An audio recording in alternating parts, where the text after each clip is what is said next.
be using Colourpop DeJa Brew today. So I'm going to start with this color, Sweet Foam. I do have eye primer on.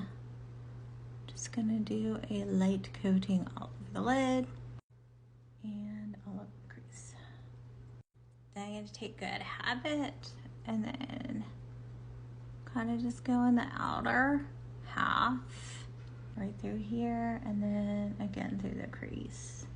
I feel like this pool's a lot cooler than I thought. I'm going to go into Salted Caramel.